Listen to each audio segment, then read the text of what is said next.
Question de Monsieur Hubert Brigand à Monsieur le ministre de la Santé et de la Prévention. La parole est à Monsieur Hubert Brigand.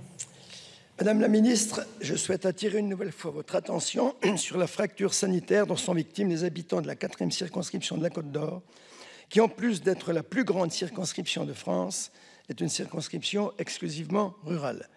Moi-même qui vous parle aujourd'hui avec une voix enrouée, je me débrouille pour prendre du sirop, je n'ai même plus de médecin traitant depuis le départ à la retraite de mon médecin de famille. Les 3 problèmes principaux qui se posent sur mon territoire en matière d'accès aux soins n'ont rien d'original. Des médecins en nombre insuffisant.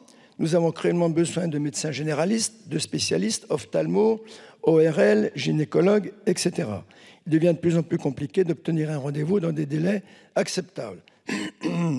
Des médecins inégalement répartis sur tout le territoire, avec des zones rurales sous-dotées. Cette situation contraint nos concitoyens à se déplacer sur de longues distances, parfois 100 km, pour consulter un professionnel de santé. Pour nombre d'entre eux, c'est aussi un frein à une prise en charge de qualité. Des médecins qui choisissent le secteur 2. En effet, si on prend en compte uniquement les professionnels de santé qui ne pratiquent pas de dépassement, 56% des habitants de la Côte d'Or vivent dans un désert médical. Depuis des décennies, les élus expérimentent des leviers susceptibles d'attirer des médecins dans les territoires délaissés, construction de maisons de santé, pluridisciplinaire, aide financière, aide d'installation, accompagnement des professionnels des conjoints, etc. On se bat, mais ces importants efforts consentis localement n'ont malheureusement pas donné les résultats escomptés. C'est pourquoi les territoires ont besoin que l'État, en concertation avec les représentants des médecins, mette en œuvre une réforme globale de notre système de santé pour permettre un véritable accès à des soins de qualité pour tous, peut-être d'ailleurs en passant par une loi. Madame le ministre, pouvez-vous nous faire part des intentions du gouvernement dans ce domaine ? Je vous remercie. La parole est à Madame la ministre déléguée auprès du ministre des Solidarités, de l'Autonomie et des Personnes handicapées, chargée des personnes handicapées.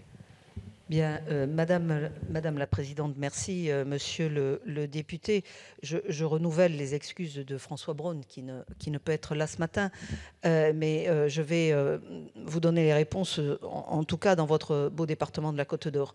Le gouvernement et le ministère de la Santé sont bien sûr, je le redis, attentifs à chaque territoire et que chaque territoire se voit assuré d'un juste accès aux soins pour tous. Pour y parvenir, nous avons renforcé tous les leviers. Il y a 3 questions d'affilée sur ces sujets de désertification médicale. C'est dire combien le sujet est important pour tous les élus de terrain et pour la population. Mais il y a la coordination entre l'hôpital et la ville, le développement de l'exercice coordonné, l'amélioration de la qualité de vie de nos soignants, le développement des mesures d'attractivité et de fidélisation, la formation de plus de professionnels, la recherche bien sûr, l'innovation et le numérique en santé. Et en particulier pour renforcer nos effectifs à long terme, nous avons donc supprimé ce numerus clausus et augmenté dans toutes les régions le nombre de places en formation paramédicale. L'augmentation du nombre d'étudiants en médecine à l'Université de Bourgogne dans le cadre des objectifs nationaux pluriannuels définis en 2021 correspond à 115 étudiants supplémentaires en médecine en 5 ans. Sur 5 ans.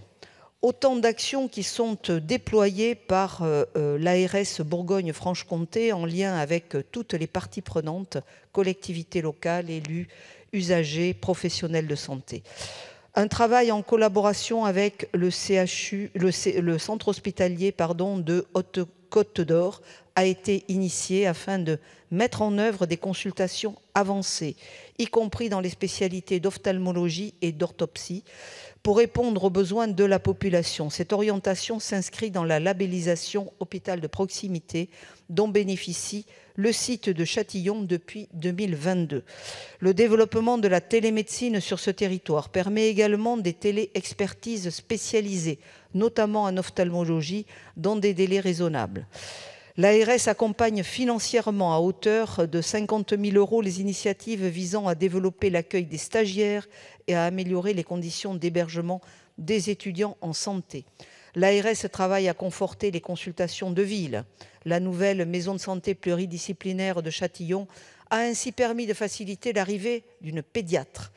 Le déploiement des aides individuelles à l'installation permet également de rendre plus attractif ce territoire classé en zone d'intervention prioritaire.